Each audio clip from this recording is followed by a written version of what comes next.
Ghost Hunting in New England, your favorite spooky podcast.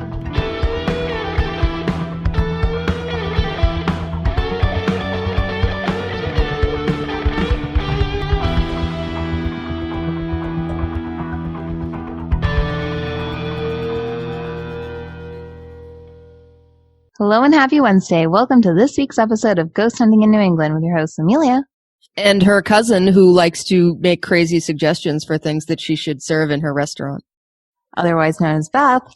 And today we are talking about something so cool. It's election season. So we thought we would do haunted government buildings. And for those of you who are worried about it, we have no interest in politics, but we do have an interest in ghosts. So we're going to focus on the ghosts in your political buildings, and you can keep your political thoughts to yourself as well. Well, actually, I would say we're both very interested in politics, but not about talking about them on the podcast. Exactly. Yeah, I think that's fair. Should we just get started?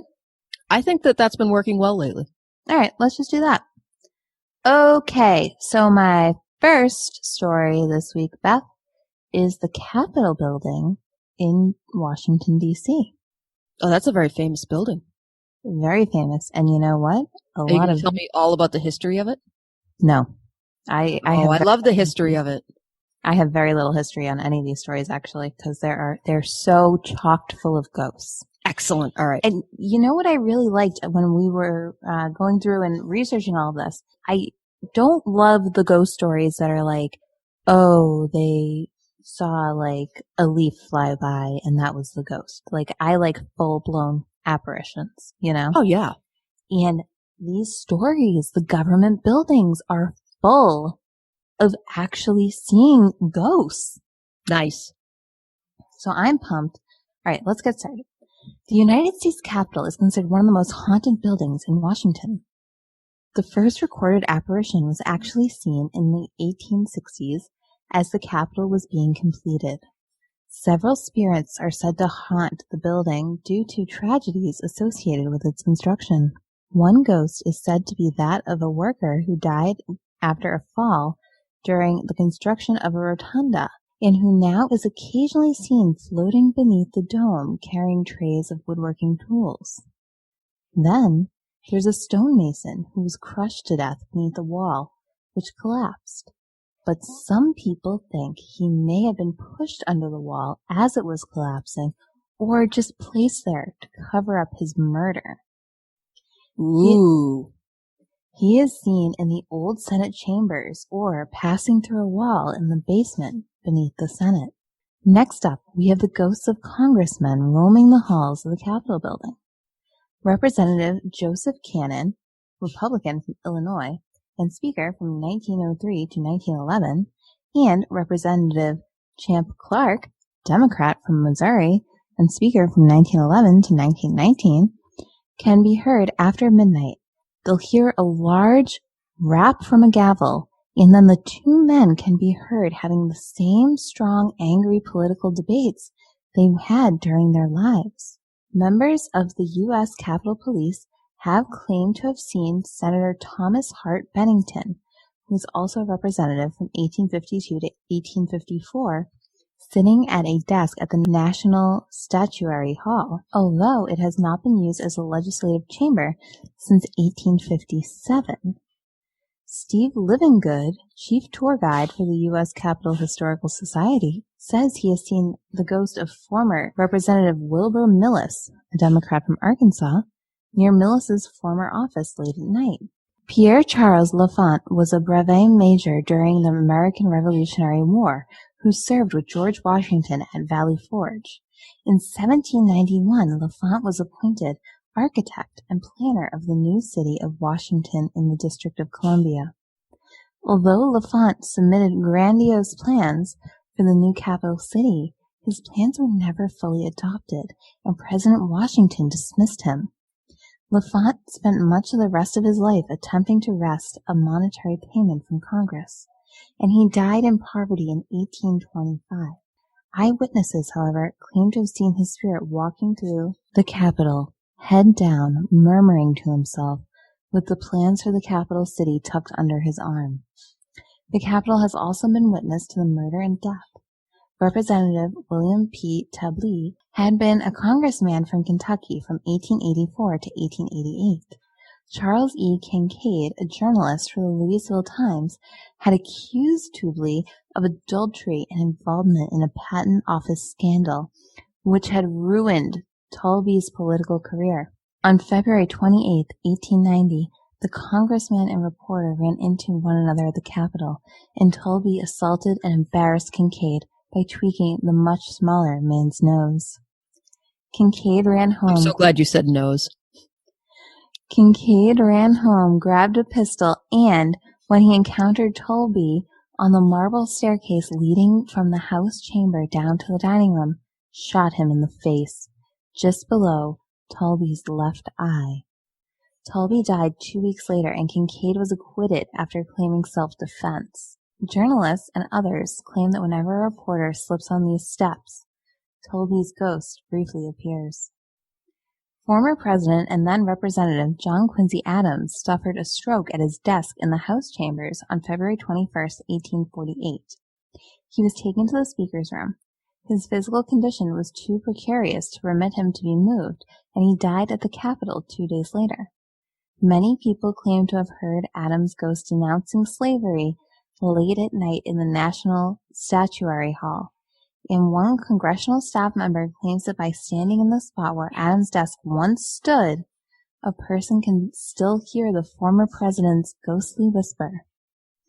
President James A. Garfield was a member of the House from 1863 to 1881 before assuming the presidency in March 1881. Garfield was shot by Charles J. Gnu, a disgruntled office seeker, on July 2, 1881. He was walked through the 6th Street station of Baltimore and Potomac Railroad in Washington, D.C. On September 19, 1881, Garfield died of heart failure brought on by a blood poisoning caused by poor medical care after the shooting, while recuperating at his beach house in Long Branch, New Jersey. To this day, people say they have witnessed Garfield walking through the halls of Congress. So next, I know we don't do demons on this podcast, but we are going to briefly discuss the, quote, demon cat that prowls the halls of Congress. Oh, are we done with all the politicians that, even though they died, we still can't get them out of Washington? That was a good one, right? That was really good. So, not all Capitol hauntings are related to people who worked there. The demon cat is alleged to prowl the halls of Congress and make appearances just before a national tragedy or change in presidential administration. It was first seen in the early part of the 19th century. A night watchman shot at it in 1862. It has also been Wait. Somebody tried to shoot a cat? Ghost cat, yeah. But was he sure it was a ghost? And also, if you knew it was a ghost, why would you try to shoot it? You can't shoot a ghost. Maybe he didn't know yet. But then he thinks it's a cat. And he's trying to shoot a cat. There's no explanation for trying to shoot at this thing. Anyway, so a night watchman tries to shoot a cat. It has also been seen by other night watchmen and members of the Capitol Police. Did they also try to shoot it? It does not say. Okay. It appeared before the assassination of President Abraham Lincoln, the October 1929 stock market crash, and the assassination of President John F. Kennedy. The cat has not only been seen in the halls, but has repeatedly appeared in Washington's tomb. The tomb, 2 levels below the crypt beneath the Capitol Rotunda, was an original feature of the Capitol planned as a resting place for George Washington and members of his family. The Washington family politely declined the offer. The tomb stands empty, although from 1865 to 2009, the Lincoln catafalque was stored there. I don't know if I'm saying that right. It's C-A-T-A-F-A-L-Q-U-E. And I did look up what the word meant. And so that is, when you have a coffin and then you have the intricate designs surrounding the coffin, that's what that word means. The specters of at least 2 soldiers are also said to haunt the Capitol. A few eyewitnesses have claimed that whenever an individual lies in the state in the Capitol Rotunda, a World War I doughboy momentarily appears, salutes, and then disappears. A second apparition, which eyewitnesses say is the ghost of an American Revolutionary War soldier, has also appeared at Washington's tomb. According to several stories, the soldier appears, moves around the Lincoln catafalque, and then passes out the door and into the hallway before disappearing. Ooh. Spooky stuff. Okay, Beth, on to your story. On to my story. Okay. I liked your stories. Nice job. Thanks. I'm going to take us up to Epping, New Hampshire. And when I think of Epping, New Hampshire, I think of New England Dragway. It's drag racing at its finest. But there are lots of things in Epping, and being a small New England town that's been around pretty much forever, in U.S. terms anyway, it has one of those old-style town halls that has served many purposes over the years. It's been a jail, a courtroom, a meeting hall, and most recently, the town's administrative offices. And why Epping Town Hall is so intriguing to me is that there are like flares of activity that come up. There was a recent event that caught the attention of many people about the ghostly activity in the building. There was a televised selectmen's meeting held on November 18th, 2019. And toward the end of the meeting, Greg Dodge, former Epping police chief and the current town administrator, was speaking, and the camera clearly shows a piece of paper in front of him lifting up twice and moving about 10 inches or 25 centimeters to the right and covering over a microphone or speaker or a paperweight or something on the desk. And what's amazing is that no one in the meeting noticed it happen. When the video was played back later, it was impossible for them to miss. So Amelia, I am actually going to show you this video. It takes like 4 seconds. Did you see the paper move? Yeah. You want to see it again? Sure.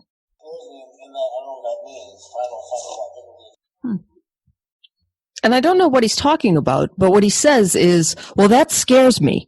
And suddenly the paper moves around on the desk in front of him. So that's kind of neat. Yeah.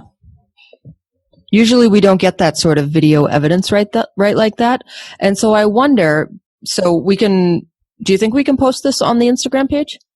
Sure. Okay. But I wonder if other people are looking at it. So you see Greg Dodge's arm move, and there's part of me that wonders if it's like just some air coming off of his arm that moved the paper, but I don't think so. It just seems to not line up with anything else going on. So after this happens, and they watch the video to go through and check to make sure that everything they said had been recorded properly or whatever they do with those videos after the fact, the Board of Selectmen did something unheard of. At their meeting a month later, they voted to allow a paranormal investigations group to come into the town hall and do an overnight investigation to scientifically determine the truth about the ghost in the building. So it's worth mentioning that this was not the first paranormal activity that was seen, heard, or felt in the building. There are often reports of footsteps, disembodied voices, objects that move. And in 2013, Dark Nights Paranormal investigated the building. They spent the night in the hallways and various parts of the town hall, taking recordings and trying to find proof of the presence of a ghost or many ghosts. Dark Nights Paranormal released their official findings to the town, where they reported hearing voices throughout the building. And they also saw a dark shape moving around near the judge's bench in the old trial room. They encountered a white mist that floated along and no one could explain. Their official judgment? Haunted. So who could these ghosts be? There were two explanations that I was able to find as I was researching this. One talks about in the 1950s when the building was used in a jail. It was rumored that a prisoner who was wrongfully detained died while he was in the holding cell and wasn't discovered for a full day. His spirit may be angry that he was not freed either as a living man or as a recently departed spirit, but was forced to endure the agony and humiliation of being kept in a cell for so long. The other theory is the spirit is of Judge Kendall Chase. Judge Chase was a longtime judge in the building while it served as a trial court. He oversaw many trials and proceedings, and he retired from his position in the late 1970s and then passed away in 1985. He'd spent a tremendous amount of time in the building over his life, and his spirit may just enjoy being there and may explain the dark shadow that was hanging around the judge's bench when Dark Nights Paranormal was there. After the selectmen's vote to have a paranormal investigation company come in following the strange occurrence of November 8th, 2019, the town chose Paranormal Odyssey Investigations to conduct the investigation. The original date was set for January 30th, 2020, but it had to be postponed so the group could show proof of insurance and some other legal schmeagle stuff. The town didn't want to be liable if someone was hurt during the investigations. The ground rules were set, and the investigators would be alone in the town hall, but they would not have access to any rooms with town records. The investigation was held on January 27, 2020. Paranormal Odyssey investigators used a variety of ghost hunting equipment, including EMF readers, SLS monitors, recorders, and they reported some interesting findings. The SLS monitors, so those are the neat little gadgets that show like the stick figures moving. We saw one of those when we did the USS Salem investigation. Yes, it's also when I talked to the people at the Fairbanks house, that's what they use too.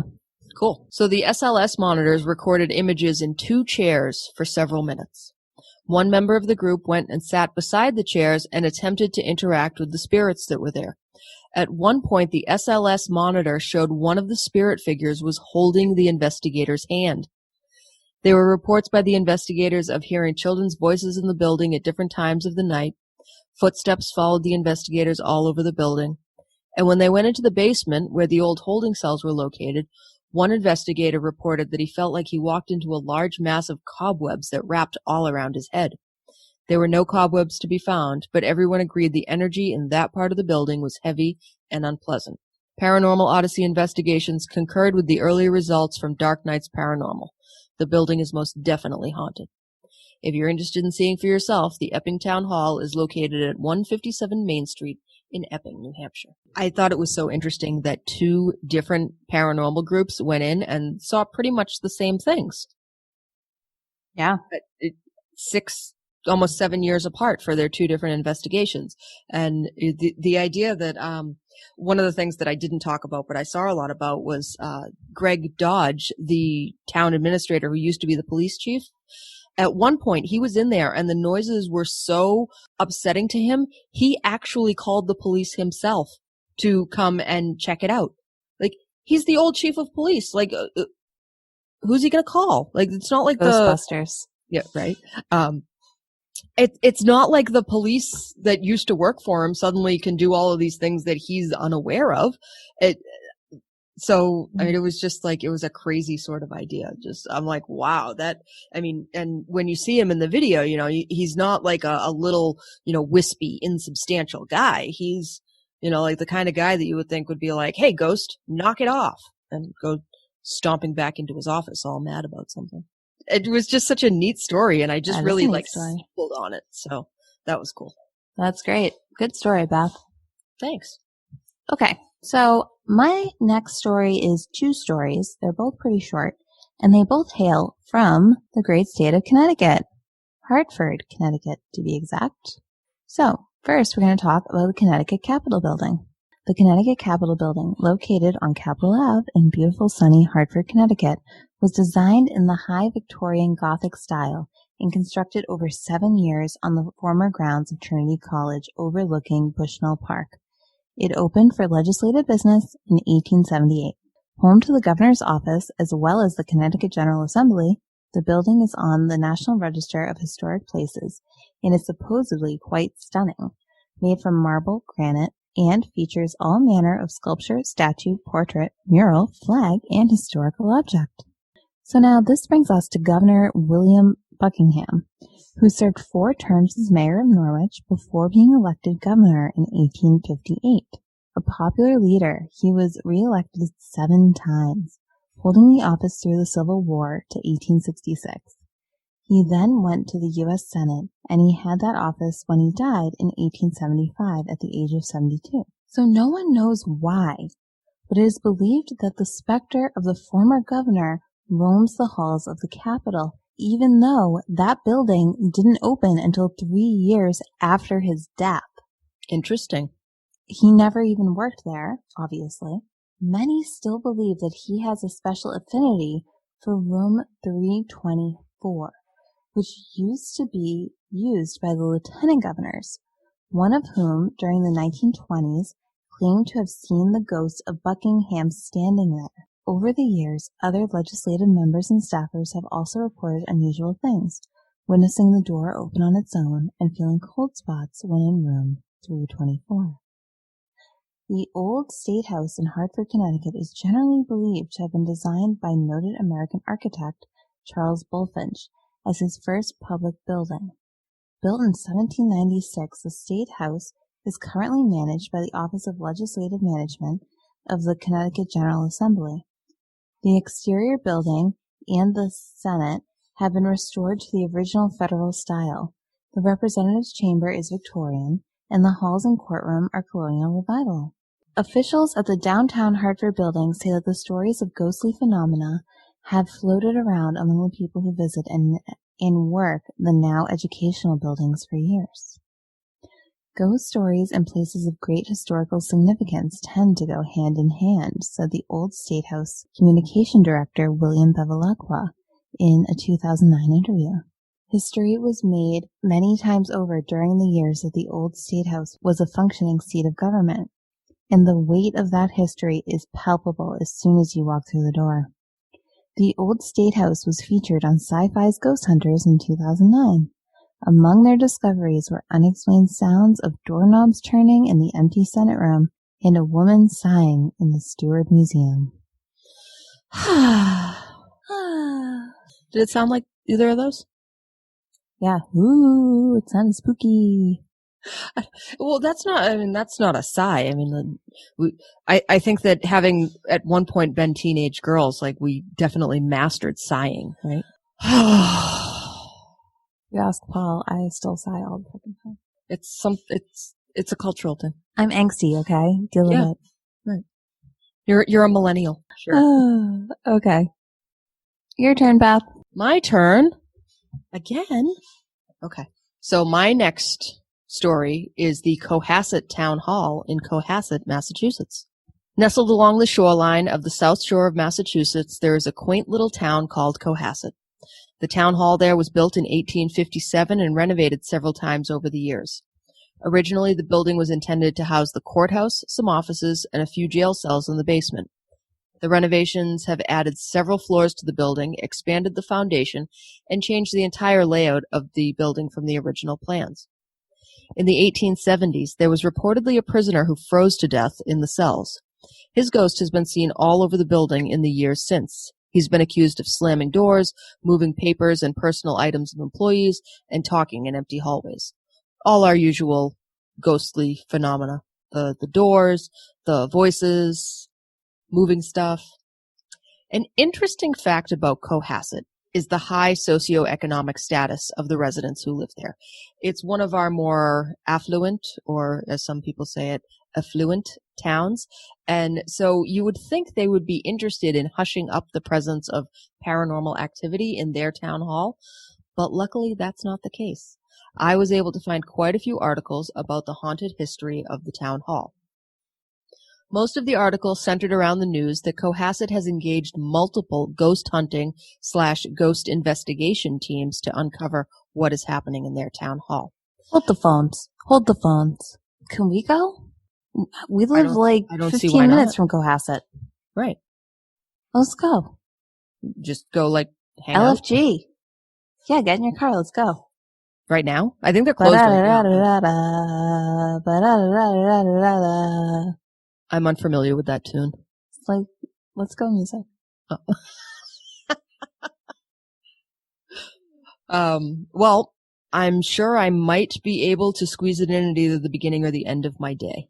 I don't know that we could necessarily go in, like, after hours. Why? They let those people go in after hours.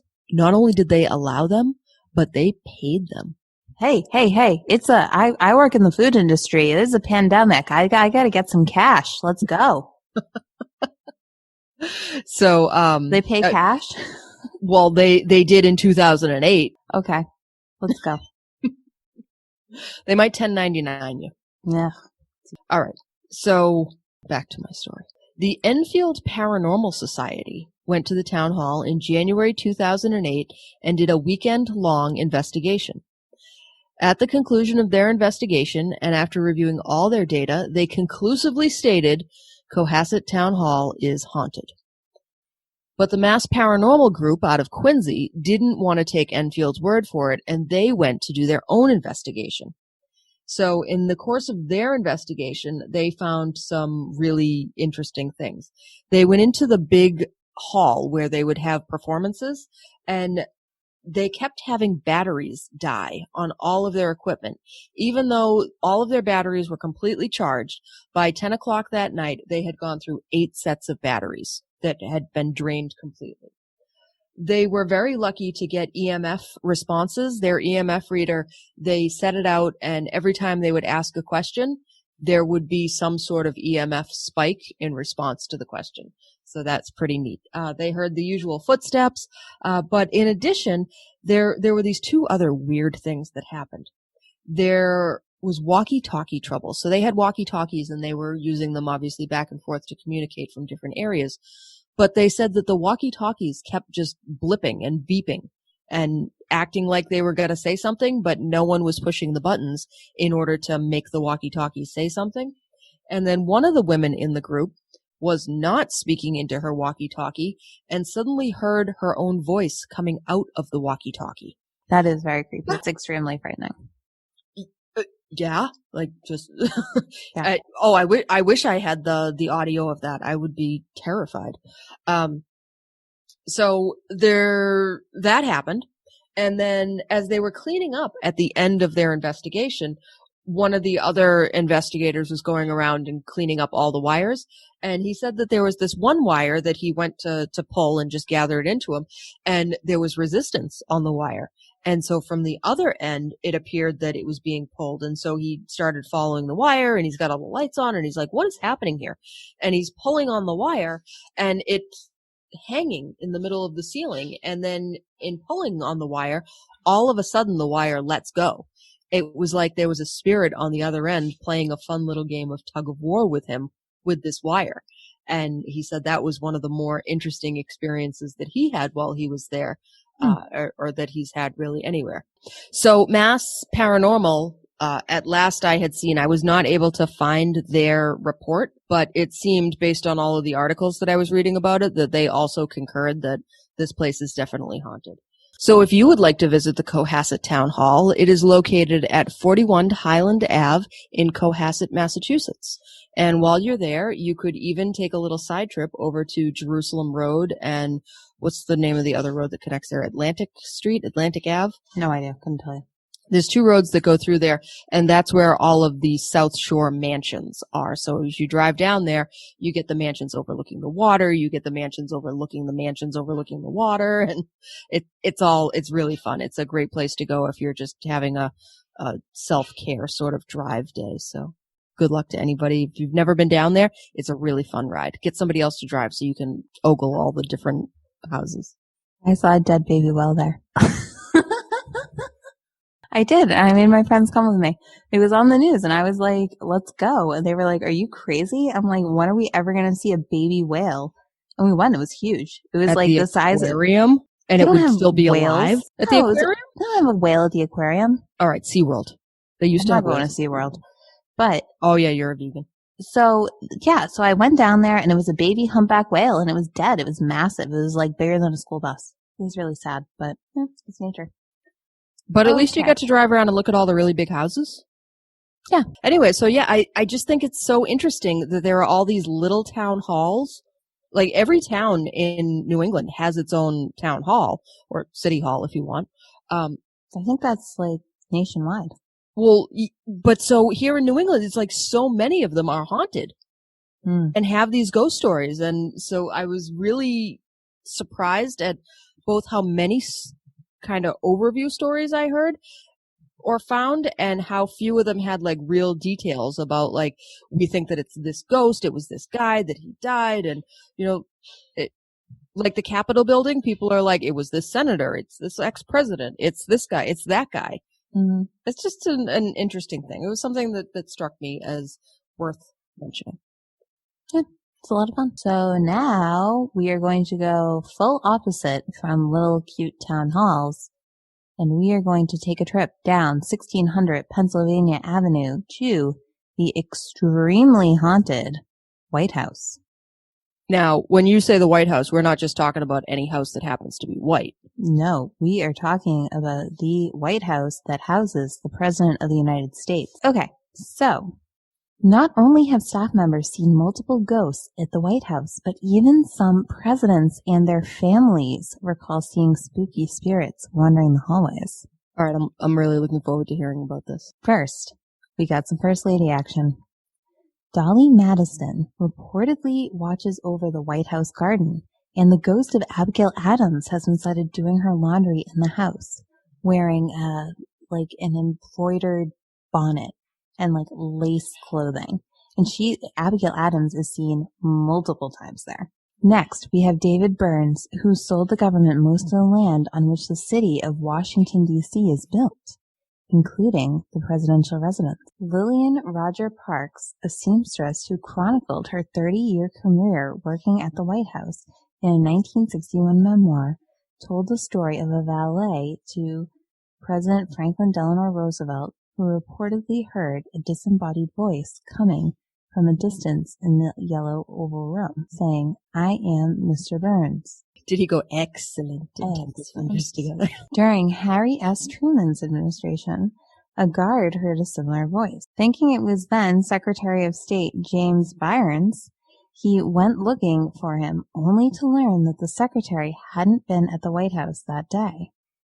In the early 1860s, First Lady Mary Todd Lincoln, who believed strongly in the occult and reportedly held seances in the White House to commune with spirits of her dead sons, told friends she had heard Andrew Jackson stopping and swearing throughout the halls of the presidential residence. The Rose Room, Jackson's bedchamber while he was president, is believed by some to be one of the most haunted rooms in the White House. In June 1954, just 2 months into his first term, Harry Truman wrote his wife best of the spooky quality in his new residence. "I sit here in this old house and work on foreign affairs, read reports, and work on speeches, all the while listening to the ghosts walk up and down the hallways, and even right here in this study. The floors pop and the drapes move back and forth. I can just imagine old Andy and Teddy having an argument over Franklin." Of course, referring to Andrew Jackson, Teddy Roosevelt, and Franklin Roosevelt. One of the most unsettling reported ghost sightings occurred during the Taft administration. According to the White House Historical Association, staff and President William Howard Taft's military aide, Major Archibald Butt, spelled Stop B-U-T-T. Archibald Butt? Yeah. Butt reported seeing a 15-year-old boy dubbed the Thing, which would press against the shoulders of those in the house. Taft squashed such rumors by ordering that the first staff member to repeat the story about the Thing would be fired. Grace Coolidge, wife of President Calvin Coolidge, who served the presidency in 1923 to 1929, was the first person to say she had actually seen Lincoln's ghost. According to her, the lanky former president was standing looking out the window of the Oval Office across the Potomac to the former Civil War battlefields beyond. Lady Bird Johnson, wife of President Lyndon Johnson, who served from 1963 to 1969, reportedly felt Lincoln's presence one night while watching a television program about his death. Sightings of Lincoln's ghost were frequently reported during the long administration of Franklin Delano Roosevelt, who served from 1933 to 1945, and who also presided over his country during the time of great upheaval. First Lady Eleanor Roosevelt used the Lincoln bedroom as her study, and she said she would feel his presence while she worked there late at night. During her visits to the White House, Queen Wilhelmina of the Netherlands heard a knock on her bedroom door in the night. When she answered it, she reportedly saw Lincoln's ghost wearing his top hat and fainted dead away. I can see that. Imagine if you went and stayed at Buckingham Palace and suddenly, somebody knocks on your door and it's Anne Boleyn. I wouldn't even know what she looked like. Well, I mean, me either, but if it was a ghost standing there at the door, yeah, it'd be wouldn't you? Yeah. Like if Princess Diana was standing there. Yeah, that'd freak me out. Yeah, right? British Prime Minister Winston Churchill, who visited the White House more than once during World War II, told a story of emerging naked from his evening bath smoking his customary cigar, only to find a ghostly Lincoln sitting by the fireplace in his room. Was Lincoln also naked? No. Did Beth. Beth. You're the one telling me to keep it clean. I know, right? So, more recently, Jenna Bush Hager, one of the daughters of George W. Bush and granddaughter Bush to George 43. Bush. Bush What? 41. George W. is Bush 43, and George H.W. is Bush 41. More recently divulged that she and her twin sister Barbara were possibly visited by a paranormal spirit twice during their time residing in the storied presidential mansion. Ooh. Quote, "My phone rang. It woke us up in the middle of the night. We had a fireplace in our room, and all of a sudden, we started hearing like 1920s piano music, as clear as day, coming out of the fireplace. I jumped in Barbara's bed. We were both awake," the 36-year-old mom of two revealed on the show. "The next week, we heard the same thing, but opera. And we talked ourselves out of it. But then I said to a guy, Buddy, one of my favorite men in the world, who still works at the White House, I said, Buddy, you wouldn't believe what we heard last night." And he goes, "Oh, Jenna, you wouldn't believe what I've heard. It's haunted. It's scary. But they came with good intentions. They were all very friendly ghosts," said Hager Bush.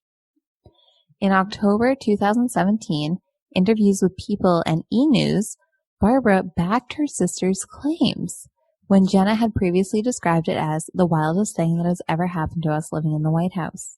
So scared by the music from creepy olden times, in the wake of the aforementioned encounters, newlywed Barbara said that the pair momentarily considered running into their parents' room before calming down. See, I don't have kids, but I imagine, because I was a kid, that when you think like something's haunting you, you just immediately run into your parents' room, even if your parents are the president and the first lady of the United States. Well, yeah, I mean, they're still your parents. Anything scary, you go and climb into your parents' bed, and they make it all right. They're there to protect you. There you go. Right. So anyway, that's it on government buildings. I liked how all of the ghosts at the White House were nice. To Jenna's point, they came with good intentions. Yeah, good people over there. The only one who wasn't was Andrew Jackson, but I think that's to be expected. I don't know about that. I'm not familiar with the Jacksonian presidency. Awful. He's the one who did the Trail of Tears. Oh, okay. It's basically genocide. So it would make sense that he were quite angry. Okay. Nice. If most of the ghosts there are positive and they're coming with good intentions, like Barry Corbett said in our very first episode, some people were just jerks in life and now they're jerks in death. And I think that people who are nice in life are probably nice in death. It is possible. So Right. Today I was watching the news after work, and you know what they said, Bob? That the weather is getting colder? Yes, that is exactly what they said. They said anticipate fall feelings all week. I know, I can't wait. I am very, very excited. Are you kidding? I have been wearing jeans with socks and sneakers, and yesterday I had a long sleeve shirt on, and I am just like in heaven. That's great. It's time for a hot pumpkin spice lattes. So you have anything else, Beth? No. Did we get any emails this week? We got no emails, but we did get 2 5-star reviews and 1 snarky 3-star review. Ugh, gross. Anyway, keep the 5-star reviews coming. Okay, our first 5-star review comes from Kosher Leviathan, titled A Metaphorical Shirtless Picture. Good podcast consisting of 2 cousins talking about ghosts and haunted locations around the Northeast and beyond. Occasionally, they explore topics such as numismatics, historical preservation of sites like the Fairbanks House, being a medium, or being a paranormal investigator. 3 seasons running, and there are still so many topics I can't wait for them to explore. Can a ghost box get on our host's nerves? Is one of the hosts a Reiki master? Which on-site investigation will yield the best evidence for entities of the paranormal persuasion? Why don't they do demons? Answers to these questions and more are just a click away, so subscribe today. We should hire him to write all of our marketing stuff. I know, that was great. Thank you so much, Kosher Leviathan. Thank you. I will say, he is a great fan of the show, longtime fan, is listening to us since the beginning, and he often comments on our Facebook, like, Oh, Amelia, noticed you mentioned again you're a Reiki master. Didn't know it. And just like, in like a very fun way. Makes fun of me for always saying that. And I have made a very concerted effort in season 3 not to bring it up so much. Okay. But I am a Reiki master. We know. Our next 5-star review comes from Dana Koff. Best podcast ever. Love it. With 4 exclamation points. Well, thank you so much, Dana Koff. That is very encouraging. Yes, thank you, Dana Koff, for your 5 stars and your 4 exclamation points. Do we need anything else? No, I don't think anything so. else tonight? No, I think I'm good. I got pizza waiting for me over at my house. Oh. Yeah. So, you can all reach us online at ghosthuntinginnewengland@gmail.com, on our website, ghosthuntinginnewengland.com, Instagram at ghosthuntinginnewengland, Twitter, ghosthuntingNE. Beth got us like 20 new Twitter followers last night. It was totally cool. And Awesome. Facebook.com/ghosthuntinginnewengland. And be sure, please, to send us your ghost stories. You can write them down or you can record them. If you're going to record yourself saying it, please keep it under 3 minutes and send it to me in an MP3 file. And 5-star reviews. Leave us some. 5-star reviews.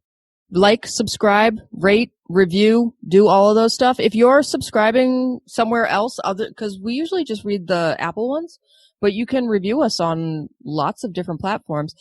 If we haven't read your review, please email us and tell us. We will go find it and we will read it with sincere apologies. Yeah. I mean, well, to be fair, someone left a comment on our YouTube the other day that we're not going to read because it was a porno site. Somebody linked to a porno site? I know. Did you go check it out? No. I didn't go check it out. I got it at work. It showed up in my email. I was horrified. Oh, that's funny. My goodness. That's spam. Just spam. Don't spam us. That's not cool. But send Amelia your shirtless pictures. The more creative, the better. Oh. And as always, I have to say, I have been really impressed with the shirtless pictures that you have gotten and the creativity behind them. They have been very creative. Yes. And very funny. Yes. And if we put out t-shirts or mugs or something, we might just do shirtless picture mugs. Won't even have our name on it, but people will know it's us. Send your shirtless pictures. All right. Well, I think that's all we got for this week. And as always, happy hunting.